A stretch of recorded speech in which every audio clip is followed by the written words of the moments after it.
Darkan Lee, Arjun said, calm and composed, ignoring the sword at her throat. A look of surprise flickered across Dar's lean features. Arjun sensed he was having trouble comprehending who she was, or more likely, what she was. She was certain that whomever he had expected to find beneath her war helmet once it was removed, it wasn't a woman. But she was used to such looks. When dressed in full armor, with her dazzling white cloak draped across her shoulders, she presented an unlikely picture. Even now, ragged as she was from the night's battles, she was imposing. She was a woman who fought alongside men as an equal, a woman who led them in battle. In her Skaar homeland, she was regarded with awe and reverence. Yet she was also a princess, the only daughter of her nation's ruling family, the firstborn of a king and a queen, a prime birthing, although her mother's replacement, the pretender, as Arjun insisted on calling her, though never to her face, had been quick enough to give him a pair of boy children once the former queen was banished. The pretender would have loved to banish the daughter too, preferably to a burial plot, but Arjun was hard to kill. Just ask Dar Leah. She waited patiently for him to say something, but he seemed unable to find the words.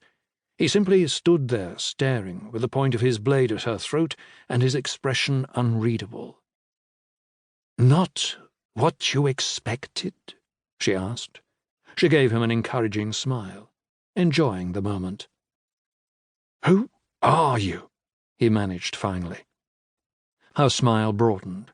She was tall and strong and beautiful, blonde in the manner of most Skaar, her hair curled about her face in tight ringlets, framing startling blue eyes and fair skin. Seeing nothing more, you might still have thought her well-bred and educated, but you would have missed much by looking no further.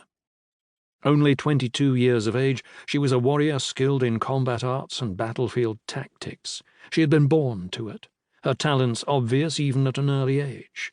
Realizing the precariousness of her situation with her mother gone and the pretender sitting on the throne with her father, Arjun had quickly decided to reinvent herself. So she had joined the Skaar army.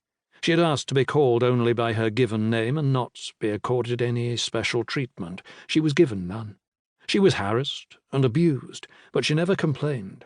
She was athletic to begin with, and she had refined her natural ability as she'd trained.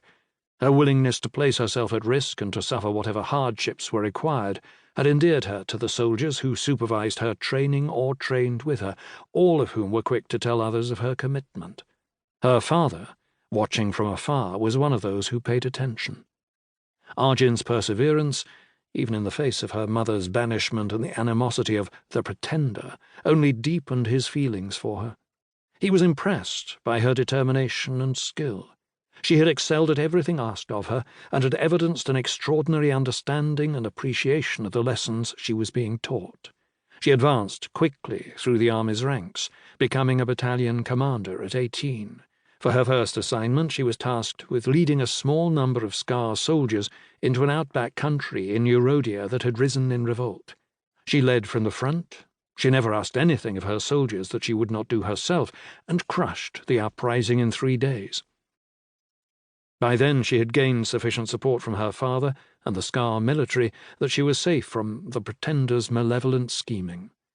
It was a bitter pill for the pretender to swallow, and that made Arjun all the happier. One day she might reveal all this to Dar Leah, should circumstances change.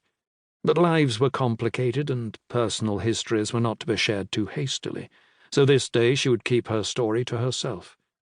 It was not the time or place for anything quite so intimate yet. "My name is Arjun Diamphir," she said. "I am a princess of the Skaar people." Her words hung in the cool silence of the pre-dawn darkness, joining shadows that rippled and shivered with changes of light as clouds passed across the moon. Even with the sword point at her throat, Arjun felt no fear or panic. Although Dar Leah did not yet fully understand it, she sensed there was a bond between them. He would not hurt her, nor would she hurt him. They had crossed paths 3 times now, and once she had held his life in her hands, as he now held her life in his. To her way of thinking, they were warriors of equal stature, and she could not believe he would kill her while she was helpless and fully aware of how recently she had spared him.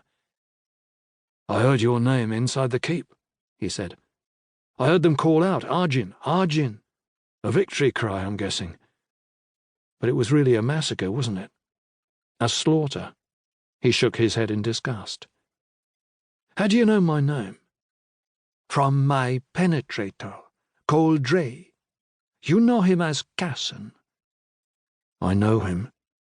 And if I find him alive, I will remedy the situation immediately. All the druids of Paranor are dead because of him.